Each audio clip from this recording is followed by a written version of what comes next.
থেকে তাদেরকে রক্ষা করার ক্ষেত্রে বহুলাংশে সাফল্য অর্জন করেছেন।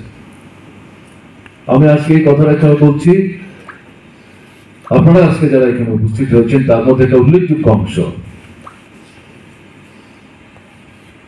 শিক্ষক শিক্ষিকা হিসাবে প্রত্যক্ষ পরোক্ষভাবে যুক্ত। আপনারা এই যে কাজটি, এই কাজটি অন্য অনেকদের চাইতে অনেক ভালোভাবে করতে পারেন। মহাদেব চক্রবর্তী তার কর্মজীবনে এই কাজটি করার ক্ষেত্রে যে সাফল্যের স্বাক্ষর রেখে গেছেন তার প্রতি প্রকৃত অর্থেই আমরা যদি যথার্থ শ্রদ্ধা নিবেদন করতে চাই, শুধু ফুল মালা চড়ানো না, যে কাজের মধ্য দিয়ে মহাদেব চক্রবর্তী হয়েছেন আমাদের কাছে স্মরণীয়, বরণীয় এবং শ্রদ্ধার আসন তিনি তৈরি করে গেছেন। আপনাদের কাছে আমার বিশেষ করে অনুরোধ থাকবে, আবেদন থাকবে যে এই দিকটার প্রতি নজর দিতে হবে। ঝুঁকি আছে, প্রতিবন্ধকতা আছে। আমার বন্ধুবর বিভু সংস্কৃতি সমন্বয়ের বর্তমান সময়ের সাধারণ সম্পাদক, তিনি যে ইংরেজি লাইনটি উল্লেখ করেছিলেন, এই সময়টা খুব খারাপ, এই সময়টা খুব ভালো, উল্টো দিক থেকে এই সময়টা খুব ভালো, এই সময়টা খুব খারাপ। এটাই তো দ্বন্দ্ব, এটাই তো দান্দিকতা, এটাই মার্ক্সবাদী দর্শনের মূল ভিত্তি এবং ভিক্ষা। এতেই মহাদেব চক্রবর্তী নিজেকে মহাদেব চক্রবর্তী হিসাবে গড়ে তোলার ক্ষেত্রে চালিকা শক্তি হিসেবে তিনি আশ্রয় করেছিলেন।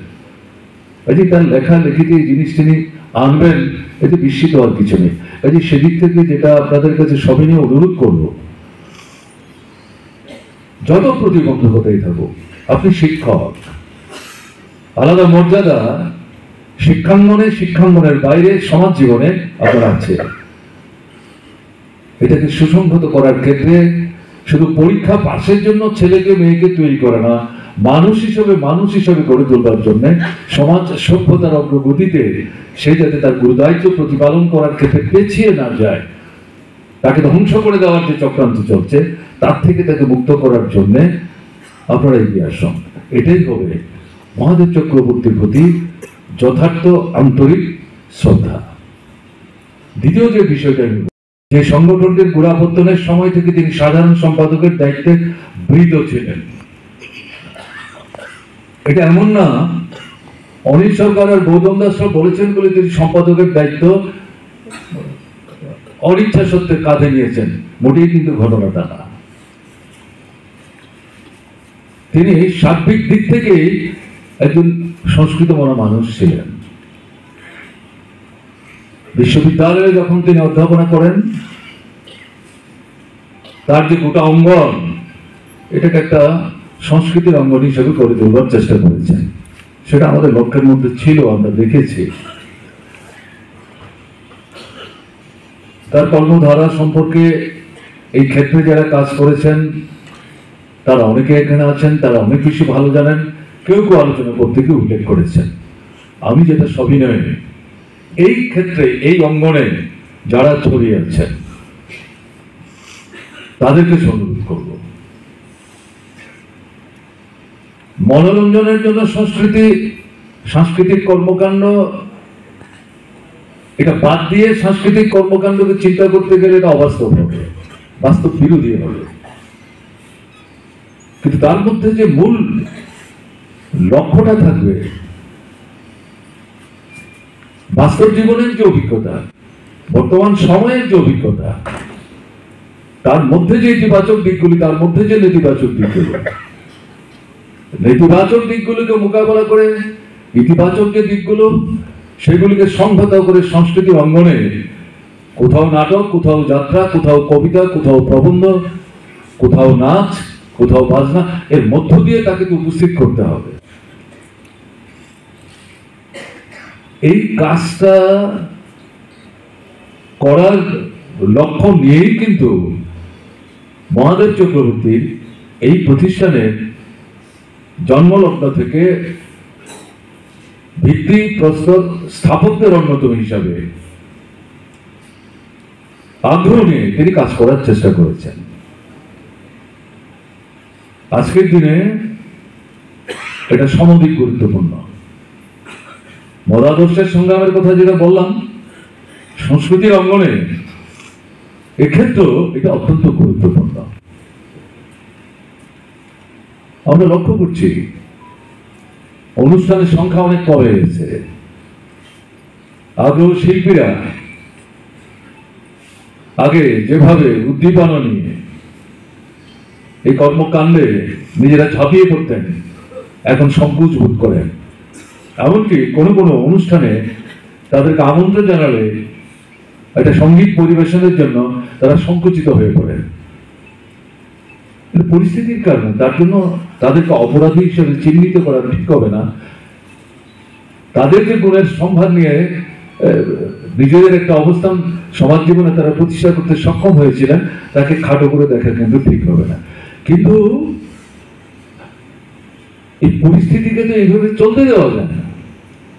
এর বিরুদ্ধে তো আমাদের দাঁড়াতে হবে, কোন একটা জায়গায় ঘুরে দাঁড়াতে হবে, নিজের পায়ে, নিজের কমন শক্তি নিজের পায়ে দাঁড়ানোর মধ্য দিয়েই তো আমাদের অর্জন করতে হবে। এখন পরিবর্তনটা আমরা কি করে করব?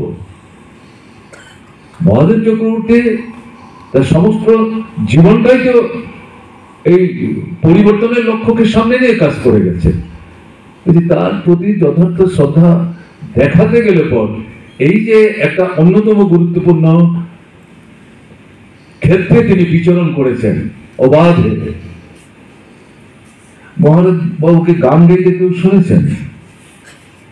কোন নাটকে অভিনয় করতে কেউ দেখেছেন?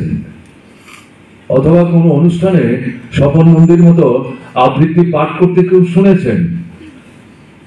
আমি অন্য দিক থেকে যদি প্রশ্ন করি, এই সংগঠনের সাথে আপনারা যারা যুক্ত ছিলেন বা আজও আছেন, তারা এবং জাতীয় ক্ষেত্রে এবং আমাদের রাজ্যের ক্ষেত্রে জটিল থেকে জটিল হচ্ছে। দক্ষিণ পন্থার দিকে আন্তর্জাতিক রাজনৈতিক যে পরিমণ্ডল সেটা ঝুঁকে আছে, বিশেষ করে সোভিয়েত দেশের বিপর্যয়ের পর। এখানে সেখানে কোন কোন রাষ্ট্রে প্রতিক্রিয়ার শক্তিকে পরাস্ত করে প্রগতির শক্তি মাথা তুলে দাঁড়াবার চেষ্টা করছে, আবার চারিদিক থেকে তাকে ঘেরাও করে দাবিয়ে রাখার চেষ্টা হচ্ছে, লড়াই আছে।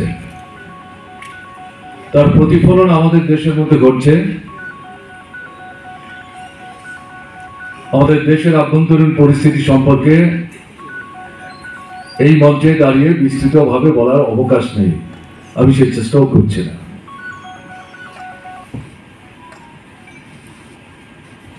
যদি আমরা লক্ষ্য করি তাহলে আমরা দেখব প্রতিক্রিয়ার শিবির থেকে শোষকদের স্বার্থের রক্ষক যারা ফেসিবাদের অতীত থেকে অভিজ্ঞতা নিয়ে পরিবর্তিত পরিস্থিতিতে নতুন কায়দায় ফেসিবাদ কায়েম করার চেষ্টায় ব্যাপৃত রয়েছে, তাদের লক্ষ্য টার্গেট হচ্ছে যুবশক্তি। তারা যাতে যুক্তিবাদী না হয়, যুক্তিকে আশ্রয় করে সত্য সন্ধানে বিতর্কে অংশগ্রহণ করার দুঃসাহস না দেখায়, নিজেকে লড়াই সংগ্রামের ময়দানে ব্যাপৃত রেখে অধিকার ছিনিয়ে নেওয়ার মতো মনন এবং মানসিকতা নিয়ে এগিয়ে যাওয়া এবং অন্যদেরকে সংহত করার ক্ষেত্রে কার্যকরী ভূমিকা যাতে নিতে না পারে, অত্যন্ত পরিকল্পিতভাবে এই শক্তিটার বিরুদ্ধে, গ্রোয়িং দ্য ফোর্স, তার বিরুদ্ধে আক্রমণ সংগঠিত করার চেষ্টা চলছে। এটা একটা সুদূর প্রসারী লক্ষ্যকে সামনে রেখে, এবং আমাদের দেশ বিশেষ করে যেটা এখনো পৃথিবীর মধ্যে জনসংখ্যার বৃহত্তম অংশ যুব অংশ। আপনারা যারা খবর রাখেন তারা জানেন মহাচীন কিছুদিন আগেও জনসংখ্যার দিক থেকে ভারতবর্ষের চাইতে এগিয়ে ছিল, কিন্তু এই সময়ের মধ্যে ভারতবর্ষের জনসংখ্যা চীনকে ছাড়িয়ে গেছে। জনসংখ্যা নিয়ন্ত্রণের জন্য রাষ্ট্রীয় উদ্যোগে তারা কতগুলো ব্যবস্থা পদক্ষেপ গ্রহণ করেছিলেন। একটা পরিবার তার লোক সংখ্যা কিরকম হবে, সন্তান সন্ততি কিরকম হবে, সেই চীন এখন নতুন করে রাষ্ট্রীয় স্তরে সিদ্ধান্ত নিয়েছে তাদের জনসংখ্যা বৃদ্ধির দিকে নজর দিতে হবে, তরুণ তরুণীর সংখ্যা বাড়াতে হবে। তাদের জনসংখ্যার বড় অংশ বয়সের দিক থেকে এমন একটা জায়গায় চলে যাচ্ছে, স্বাভাবিক কারণে, প্রাকৃতিক নিয়মে তারা কর্মক্ষমতা এবং সৃজনী শক্তি তারা হারিয়ে ফেলবেন। এটা তাদের রাষ্ট্রের ভবিষ্যতের জন্য অত্যন্ত ক্ষতিকারক হবে। এই চীন তারাই এখন নতুন করে এই পরিবার পুনর্গঠনের প্রশ্নে নতুন সিদ্ধান্ত গ্রহণ করেছে। এই চীনকে দেখে পৃথিবীর বিভিন্ন রাষ্ট্র, ভারত সহ, এই পরিবারকে ছোট পরিবারের নিয়ন্ত্রণের মধ্যে রাখার জন্য যে শিক্ষা নিয়েছিল, চীনই কিন্তু এটা পরিবর্তন করছে। তো যুব শক্তি এর যদি বিস্তার এবং বিকাশ সব দিক থেকে এবং সংহত যদি করা না যায়, আমরা এগোবো কি করে? আর প্রতিক্রিয়ার শক্তির এই জায়গাটাতেই সবচেয়ে